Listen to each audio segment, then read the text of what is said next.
UGCET 2025 ಪರಿಶೀಲನೆ ಮತ್ತು ತಿದ್ದುಪಡಿ ಪ್ರಕ್ರಿಯೆ. ಪರಿಶೀಲನಾ ಸ್ಲಿಪ್ ತಿದ್ದುಪಡಿಗಳ ಕುರಿತು ಪ್ರಮುಖ ನವೀಕರಣ. ಯುಜಿಸಿಇಟಿ 2025 ಆಫ್ಲೈನ್ ತಿದ್ದುಪಡಿಗಳನ್ನು ರದ್ದುಗೊಳಿಸಲಾಗಿದೆ. ಮಲ್ಲೇಶ್ವರಂನ ಕೆಇಎನಲ್ಲಿ ಈ ಹಿಂದೆ ಯೋಜಿಸಲಾಗಿದ್ದ ಆಫ್ಲೈನ್ ತಿದ್ದುಪಡಿ ಪ್ರಕ್ರಿಯೆಯನ್ನು ಜುಲೈ 2ರಿಂದ 4 ರದ್ದುಗೊಳಿಸಲಾಗಿದೆ. ಆ ಅವಧಿಯಲ್ಲಿ ಪರಿಶೀಲನಾ ಸ್ಲಿಪ್ ತಿದ್ದುಪಡಿಗಳಿಗಾಗಿ ಕೆಇಎಗೆ ಖುದ್ದಾಗಿ ಭೇಟಿ ನೀಡಬೇಡಿ. ಆನ್ಲೈನ್ ಸಂಪಾದನೆ ವಿಂಡೋ ಅಂತಿಮ ಅವಕಾಶ. ಕೆಇಎ ಜುಲೈ 1ರಿಂದ ಜುಲೈ 4, 2025 ರವರೆಗೆ ಅಂತಿಮ ಆನ್ಲೈನ್ ತಿದ್ದುಪಡಿ ಸೌಲಭ್ಯವನ್ನು ತೆರೆದಿದೆ.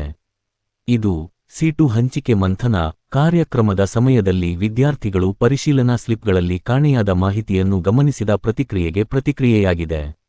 ಯಾರು ಸಂಪಾದಿಸಬೇಕು? ಜಾತಿ, ಆದಾಯ 371 ಜೆ ವಿವರಗಳಲ್ಲಿ ತಪ್ಪುಗಳನ್ನು ಕಂಡುಕೊಂಡವರು ಮಾತ್ರ. ಈ ವಿಂಡೋದಲ್ಲಿ ನೀವು ಸರಿಯಾದ ಆರ್ಡಿ ಸಂಖ್ಯೆಯನ್ನು ನಮೂದಿಸಬೇಕು.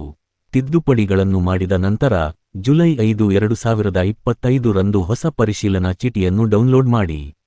ನಿಮ್ಮ ಪರಿಶೀಲನಾ ಚೀಟಿ ಈಗಾಗಲೇ ನಿಖರವಾಗಿದ್ದರೆ ನೀವು ಯಾವುದೇ ಸಂಪಾದನೆಗಳನ್ನು ಮಾಡುವ ಅಗತ್ಯವಿಲ್ಲ ಅಥವಾ ಕೆಇಎಗೆ ಭೇಟಿ ನೀಡುವ ಅಗತ್ಯವಿಲ್ಲ.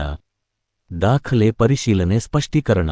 ಷರತ್ತು ಎ ಅಭ್ಯರ್ಥಿಗಳು ಎಸ್ಎಟಿಸ್ ಮೂಲಕ ಅಧ್ಯಯನ ವಿವರಗಳನ್ನು ಪರಿಶೀಲಿಸದ ವಿದ್ಯಾರ್ಥಿಗಳು ಅಥವಾ ಕನ್ನಡ ಮಾಧ್ಯಮ ಗ್ರಾಮೀಣ ಅಧ್ಯಯನವನ್ನು ಕ್ಲೈಮ್ ಮಾಡಿದ ಆದರೆ ಅದನ್ನು ಮೊದಲೇ ಪರಿಶೀಲಿಸದ ವಿದ್ಯಾರ್ಥಿಗಳು.